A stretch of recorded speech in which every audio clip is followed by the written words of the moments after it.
So Christmas. Uh, Christmas is everyone's favorite time of year. Things slow down, their presents, kids love it, Santa, et cetera, et cetera. It's hard to dislike Christmas. Um, Impossible, perhaps.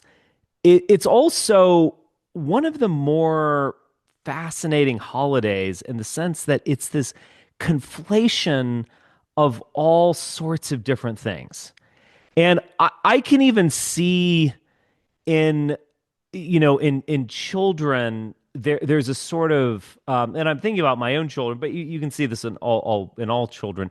There is a weird sort of pagan syncretic element to all of this with Santa. And some of these fundamentalist Christians, understandably in a way, hate Santa.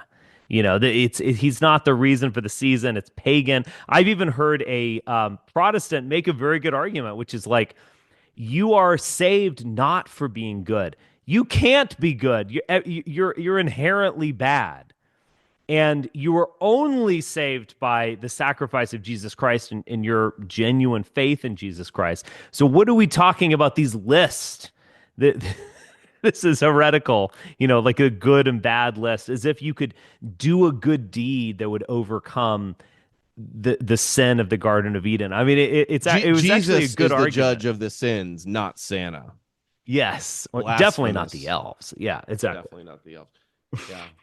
Dude, I'm doing Christmas like harder than ever in my life right now with my almost 4-year old. Hmm. She's got the elf on a shelf Oh story yeah, I thing know. going.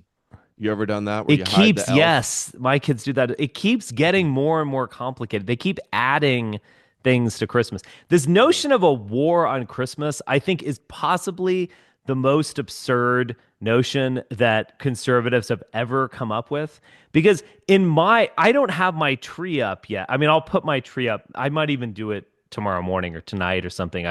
But because I like the season. But this notion that the liberals hate Christmas and they're waging war on it is got to be the most absurd thing I have ever heard. When I was a kid, you put up Christmas decorations maybe on the 10th of December, that is. Now it's like midnight on November 1st. Like the second you put Halloween candy away, you're Mhm. like getting like the Christmas shopping when you walk into Target or other wife jack controlled zones. I mean, November 1st of November, they're trying to sell you Christmas gifts. It is expanded. We have too much Christmas, in fact. So this war that they keep talking about is remarkably absurd for a Christian concept. But anyway, so Christmas is this weird conflation of things. There are a number of elements here. There's December 25th, the winter solstice, as it was at some point. There's the Roman celebration of Saturnalia. This is an interesting thing, this coincidence. What's going on there? There's Santa Claus. And there are all these elements to him. So Santa wasn't quite invented by the Coca-Cola company. Some people think that, but that was influential. There's actually a Harper's Weekly magazine where this man named Thomas Nast, who was an amazing illustrator, drew these elves and Santa, and he kind of got the thing going. What is his relationship to Saint Nicholas, who also flew? What's his relationship to, in a way, maybe Odin, or who Odin was connected to in Roman interpretation? That is Mercury or Hermes, the flight and so on. It's very interesting. Odin and his beard, that's also a kind of fascinating little connection. The fact that he comes down the chimney, might that suggest that there's a Vulcan like quality? He's a smith.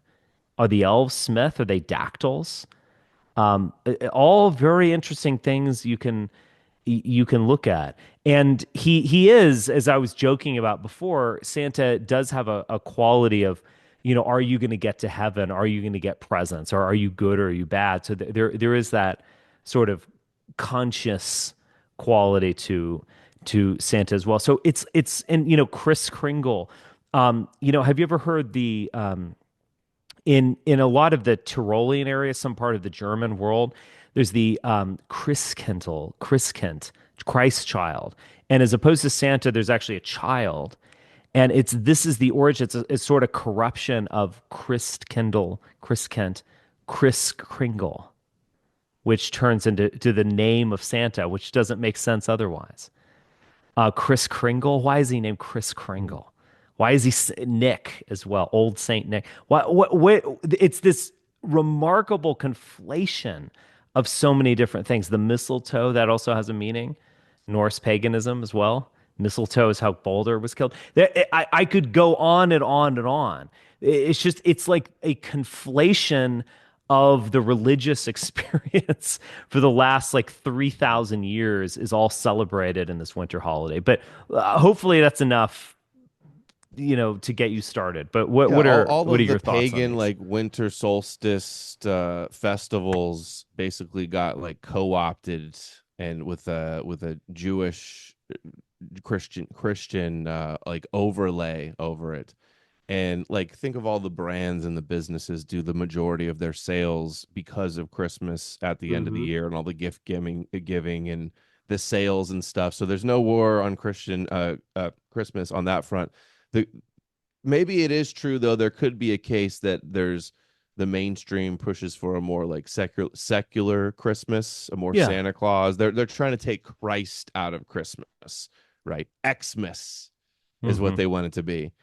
And so that's, I mean, but you go to Costco, they sell nativities. They sell nativities everywhere. It's so they act like Hmm. they're trying to stamp it out and destroy it. It's like Hmm. really, you go to the checkout of the grocery store and there's Time magazine with Jesus on the cover. Like, Hmm. please, they're not trying to destroy it. They got the new Netflix special about Mary and the birth of Jesus also. So I mean, History Channel and a bunch of Jews aren't trying to disprove the obviously mythological nativity story of Jesus, and History Channel and big establishment, mainstream, whatever, isn't trying to disprove Christianity and say Jesus never existed and he's a myth invented by ancient Jews. You don't see that anywhere. So it's Hmm. definitely they're fine with everybody. The rabbis are even fine with Christians all bowing down to the King of the Jews on Christmas as well. So no Yeah. war, no real war of any substance. No, there are some secular humanists who don't want a manger scene uh, in the center of town or something. But and I get it, if you are opposed to that. But yes, the war on Christmas it's an absurd notion I mean, in many ways. President Well, Trump every year will do like a announcement for Christmas. He'll be like, "The birth of our Savior who died for our sins," and I just feel like I'm in the Twilight Zone, like clown world. Like, okay, the leader of the country is pretending that this ancient fairy tale right. about this Well, he was Jewish always like, "They're virgin saying born. Merry Christmas again." People were afraid to say Merry Yeah. Christmas for years. Now we're doing it. We're doing it. What's Mhm. next? The war on Easter or Thanksgiving? I don't know. Yeah.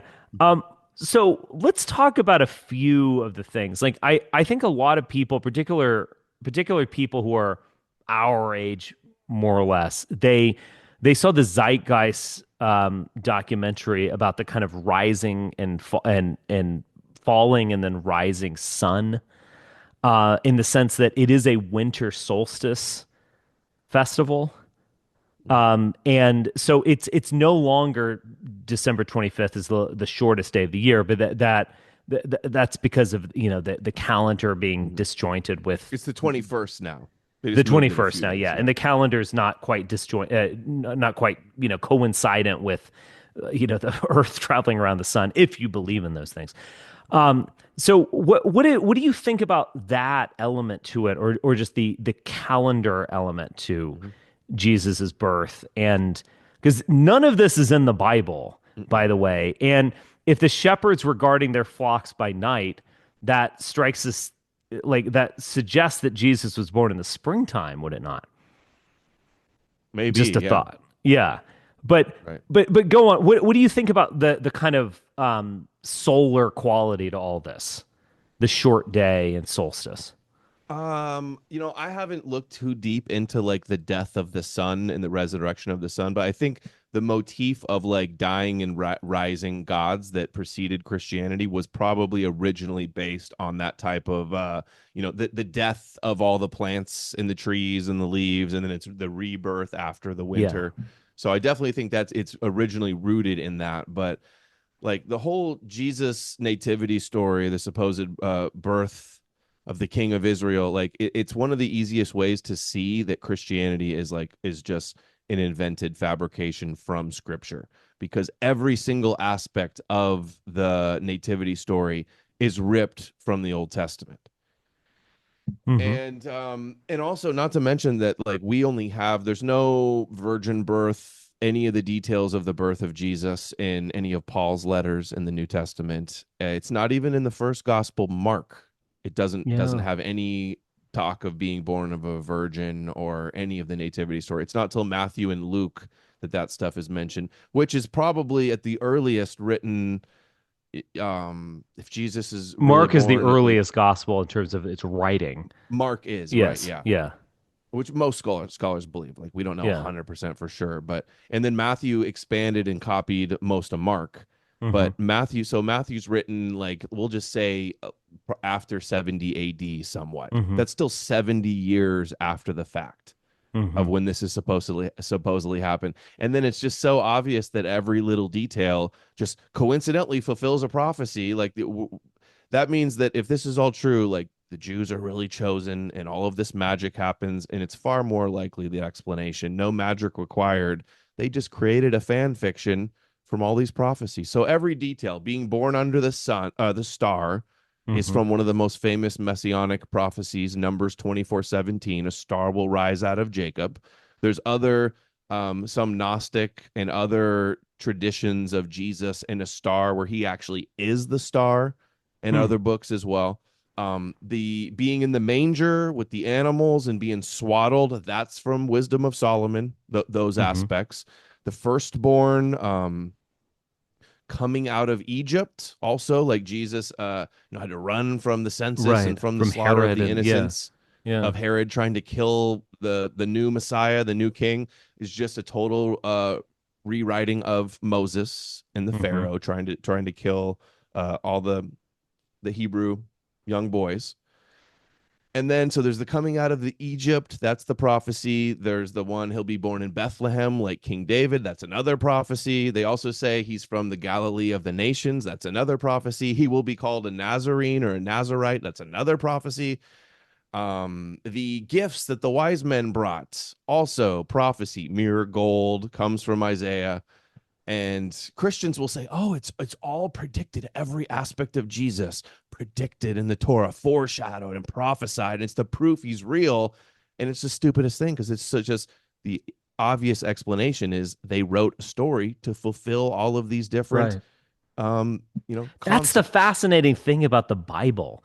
It's almost like if we compare it to Shakespeare, it would almost be as if like King Lear had read Hamlet or something. That's the fascinating thing. It's the Bible is self-referential Mm-hmm. and it's relying on older books for the latter ones. Fascinating in many ways. But also even the frankincense and myrrh also leads you to a sort of mythicism. So myrrh, which is an ointment that is from Lebanon and other places. It's used in embalmment, among other things. So there's a sort of hint of death in it, but it's coming from Myrrha, who is a from the Greek tradition of Myrrha had this uh, scandalous love affair with her father, and she was so ashamed she wanted to be not she wanted to be neither living nor dead, and Zeus turned her to a tree, and then basically Myrrh comes out of the tree, this amazing sap,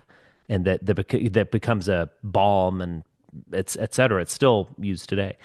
But also Adonis is born from there. So he is like Myrrh itself. He's born from Myrrha, the tree. And Adonis is clearly a predecessor to Jesus as a dying God. He's a beautiful boy. He has a sort of you can almost think of this transferred into the relationship with Mary, these sort of romantic poses that you can imagine from Renaissance art of a Pietà of Mary and Jesus. There's a love there. I'm not suggesting anything untoward or whatever, but you understand what I'm saying. But this love affair with Venus and Venus sending him down to the underworld, and then he has a love affair with the queen of the underworld, Persephone, and he'll kind of die in order to go down to visit Persephone. So it's this love triangle where the man is the center of the he's adored by two women. So he'll die, he'll get killed by a boar, sometimes killed by Vulcan, etc. And he'll go under into the underworld, have a love affair with the queen of the dead, Persephone, and then he'll come back up in spring. So it's this dying and rising, much like Jesus is going down into hell and then rising again. All of these are sort of like resonating with one another. So Jesus has different identities, but one of them is certainly Adonis, and that is being referenced in the Gospels with that myrrh. It's something that you sort of everyone's heard, that frankincense and myrrh. That's what it's referencing, and it's telling people who have ears to hear it that Jesus is Adonis. And as Nietzsche actually pointed out, to go back to him, the Christian cults were arising on top, like literally on top of, physically on top of the Adonis cults. They're being transformed into a new religion where the love is in a way less lusty and more pure. And Mhm. so it being transferred into virgins, and the Virgin Mary and the Virgin Jesus, so having this filial and maternal love for one another. It's a sort of abstraction or kind of sublimation of this more lusty love affair that was told between Adonis, Venus, and Persephone. Yeah, they totally syncretized and co-opted some of the pre-existent pagan beliefs because this was a Messiah that, plausibly was invented for the pagans to adopt. So they would more likely assimilate it to if it was something similar to what, they are already worshiping. And Hmm. there's the idea also, the nativity story that Jesus is born a virgin. He's the firstborn son that's born of a virgin, also from Isaiah 7:14. Although it's it's a mistranslation of the word virgin. That's still where they came up with that idea. And there's the theme of a firstborn, also God's firstborn son in Zechariah 12:10, where it talks about the pierced one, and they'll mourn over him like a firstborn. There's a famous verse in Isaiah, or I'm sorry, Pierced Psalm for his 80. iniquities, isn't that the line in Isaiah? Yeah. No, I'm talking about Isaiah 7:14, where it's the Oh, okay. virgin. Okay. The Oh, virgin interesting. Go will on. conceive and give birth to a son and call Hmm. him Emmanuel, which Jesus wasn't called Emmanuel. But also Psalm 89, it says, "And I will make him the firstborn, the highest of all the kings of the earth," as well. So that's where like the idea of God's firstborn son from a virgin, according to all these things, all from prophecy. Christians today will say like Jesus is hidden on every page of the Old Testament. And that's exactly what the first mystical Jews that were Christians that invented this cosmic Jesus, they Hmm. they thought he was hidden in the scriptures, that he could be revealed if they interpreted the scriptures, and they could find him. And that's what they were doing. They were reading all these old verses and going, "Oh, well, the Messiah talks about the son doing this, and it's a virgin there," and then they compiled that into a fan fiction story, and then that became the dominant religion of the Roman world and then the Western world. What do you think about the coincidence with Saturnalia? Because I've heard some people who are historians, but I think they're sort of kind of like crypto Christian apologists, Yeah. that they'll be like, "Oh, these have nothing in Right. common whatsoever," and whatever. I think they actually have a lot in common, and that's where you see this underlying subversive quality to Jesus. So the Saturnalia is a wine, it's a bacchanal festival. Literally and figuratively, it's a bacchanal festival. It's about getting drunk. And it's sort of understandable to do that, that the days are shorter. you've harvested everything. Let's just eat and feast and get drunk and get laid and so on. But there was also this sort of topsy-turvy quality to the Saturnalia, and you see this even in like medieval festivals as well, of the king for the day. So the some peasant or the jester or the whoever, someone of lowly status is gets to be king for a day, and the king in return gets to be a peasant for a day, or a jester, or a whatever, clean the toilets maybe. Um, and so it's this topsy turvy quality, and it's a on one level it's a kind of like equivalent of venting or something. You can say, "Oh, to your wife, I can't stand you. You're the worst in the world." Well, you kind of get that out of your system, and then you're like, "All right, I love my wife, and I'm, dedicated." It's a venting way of like allowing a little bit of social revolution to occur, so in order to prevent a real social revolution. But at the same time, it is a real social revolution. It is an overturning. And Bacchus himself represents that. He's the god of wine, but he's the god of decadence. He's the god of bisexuality. There's a sort of democracy within the orgy. And this is something that you can really see in Euripides' brilliant play translated as the Bacchae, about Dionysus when he comes to town in Thebes. And all of the women, whether you're, connected to Pentheus or in his family, or you're just a lowly shopkeeper's wife or something like that, you're all going to this orgy. And there's this democratic leveling quality to the orgy itself, where everyone's intermixed and losing sense of status and time and identity. And I mean, it's the Dionysian, as Nietzsche accurately described it, of flowing, no more identification, no more I. It's just us. It's and so on. The fact is, this Dionysian quality is essential to what Jesus represents. Jesus, like Dionysus, bleeds wine. His veins are flowing with wine. He is bringing the cup to you at the Last Supper. His blood is in that cup in a well. He turns water into wine. He is a clearly indicated as Dionysus, as a new kind of more, in a way, kind of Dionysus 2.0, like he's better. So Dionysus 1.0, as he's depicted in the Bacchae, he can break the chains. The slave is our brother, type of thing. We're all in this orgy together. He's directly attacking the ruling house of Thebes, etc. Jesus also does that to some degree, but it's more abstract and it's more sublimated, and it's more, I guess you could say, appealing to conservatives. So, but it's nonetheless equally revolutionary and equally about overturning everything and removing status and identity and just going with the flow of all humanity. You're neither Greek nor Jew. You're neither man nor woman. You're one in Christ. That is the message. The message is the message of Dionysus in a sublimated form. So I think there's just a clear, I guess you could say, causal or identitarian connection between Jesus and Bacchus. It is not a coincidence that the birth of Christ coincided with Saturnalia. And it's going to be hard to prove this in the way that a historian would like to prove it, because when you're dealing with the ancient world, you're dealing with fragments and shards of things and so on. There's always going to be some Christian who's going to be like, these have nothing in common. They're opposed of anything. It's bullshit. They're apologists. They're clearly, they're... yeah.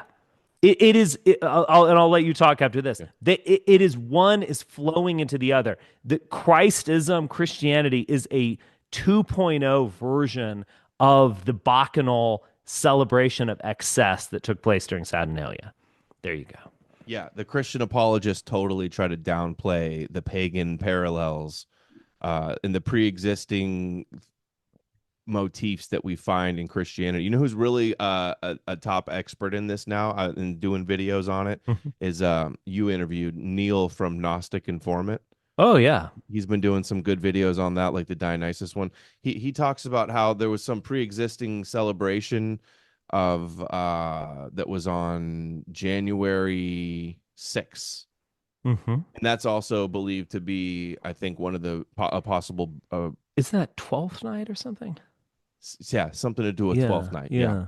yeah. And then I think that's where they speculate that Jesus was born, I want to say, one of the Interesting. possible birth dates for Or Jesus, Epiphany or something at like that. least at Yeah. one time. I'm probably getting Yeah. it mixed up. I haven't investigated that deeply. It just, Hmm. seen some of his videos, but for the pagan parallels, he's the guy to talk to or watch some of his stuff. Oh yeah, It's I've definitely a lot definitely there, subscribed. and he's expressed how much these Christian apologists, even the ones that act like they're more secular, are covering this stuff up, or just completely ignorant of it and just repeating stuff they learned from apologists that say, "Oh, there's nothing there." There's definitely a whole lot there that they copied. Definitely.